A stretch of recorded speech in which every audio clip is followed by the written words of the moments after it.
If you've been on a healing journey for a while now, but you're not feeling the transformation that you would expect, this video is for you. Perhaps you see on social media that other people are having these massive transformations and miracles happen in their lives, and perhaps you're comparing your journey with theirs. If so, this video is going to help you to break down the three main reasons as to why you might not be where you want to be. Before we dive into that, I'm Nikita and I simplify your journey by sharing my journey. I've got more than 2 decades of experience in combining healing modalities to take people on a journey from karma to dharma. So, what are the three main reasons as to why you might not be moving forward at the rate that you want to be? The first one is somatic practices. So, your body keeps the score. And what that means is your body is the place where you store pain and trauma. Anything you've been through in your life that has left a negative effect or blueprint is going to be stored in the body. So in yoga philosophy, we call this chakras. Chakras are energy channels. So these are the spaces in the body where we are storing stagnant energy. So when things happen to us, our body immediately contracts in order to protect us. And so if we don't work on the body, that's when we get physical health symptoms and disease manifests itself. So it's very important to do somatic practices such as yoga, breath work, energy healing on a regular basis, because if you don't move, you're not going to be able to release. So even exercise, if it's done mindfully, with the intention of releasing any negative energy, it's going to have a long-term effect. So that's the first one, the body, and that's going to help you to regulate your nervous system and expand your capacity so that you're then able to receive more abundance in your life. The second one is mindset. So many people don't do this. They work on their body, but they don't work on their mind. It's very important to do mindset work because then we're going to eliminate our limiting beliefs. We're going to forgive people that have hurt us in the past. We're going to heal our inner child. That's so important to do, but it can only be done by working on the mind with a trained therapist, coach or counselor. So that's the second one. The first one was body, the second one was mind. Now the third one, not many people think about this, but actually it's very common. I see it often in my clients that actually they've done a lot of healing work, but this one is holding them back. And that's because we take on other people's stuff. So I had a client who came to me and she had been on a healing journey for 25 years. She had done everything throughout that time. You name it, she'd done it.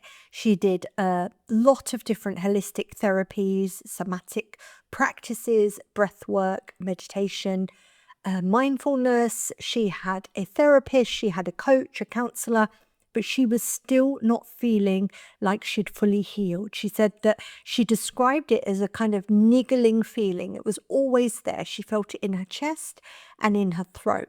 And she wanted to move forward and progress in her life. She wanted to fulfill her purpose. She felt that she had a calling, but she couldn't quite go forward because there was something that was pulling her back. So she came to me for a Reiki treatment and I ended up doing a hands-on therapy session with her. And what we found was that she had ticked number 1 and 2. She had been working on her body and she'd been working on her mind, but she fell into this third category. And that is she was carrying other people's stuff. So by nature, she was very compassionate. She had a lot of empathy. And that was unfortunately working to her detriment because what that meant was she was taking on everything from everyone.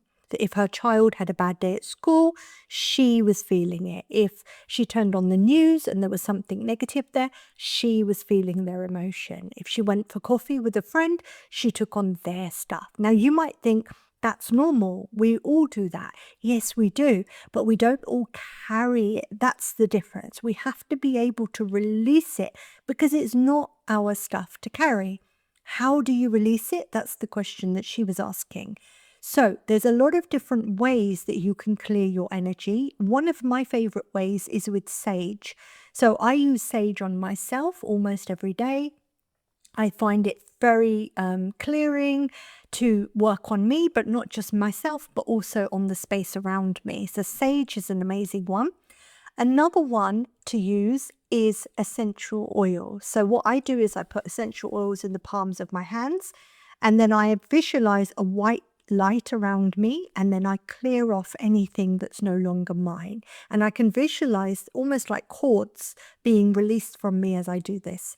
The third one, which is another one of my favorites, is the shower. So when you're in the shower, visualizing that the water is quite literally cleansing you and getting rid of anything that's no longer yours. So those are the three ways in which I like to clear my energy, because I remember when I first started doing Reiki treatments and I was feeling unwell all of the time. I was feeling tired and lethargic. And I remember my husband at the time said to me, well, isn't it supposed to make you feel better? Why do you feel worse after doing treatments? And then I checked in with my Reiki master, and she said it's because you're not clearing enough. So now I do 3 to 4 treatments a day and I don't take on anybody's stuff. And that's because I'm able to clear my energy and cleanse. So spiritual hygiene is just as important as physical hygiene. So I'm just going to recap those 3 reasons again so that you've got them clearly. If you want to write them down, you can. The first one is body, that's nervous system, energy, chakras, cleansing and purifying those. The second one is mindset, so working on your limiting beliefs, forgiving people from the past, inner child work. And then the third one is not taking on other people's stuff. Now, that doesn't mean that you don't have compassion for others or you don't have empathy. Of course you do. When you're with them, you show them that you care, you show them that you're feeling what they're feeling. But then when you go home, when you go away from them, that's when you need to clear. So which one of these do you fall into? Perhaps you do more than one, that's normal. Which one do you need to work on in order to progress your healing journey? Comment below. If there's anyone that you know that needs to watch this video, please send it to them. And I look forward to seeing you in the next video. Namaste.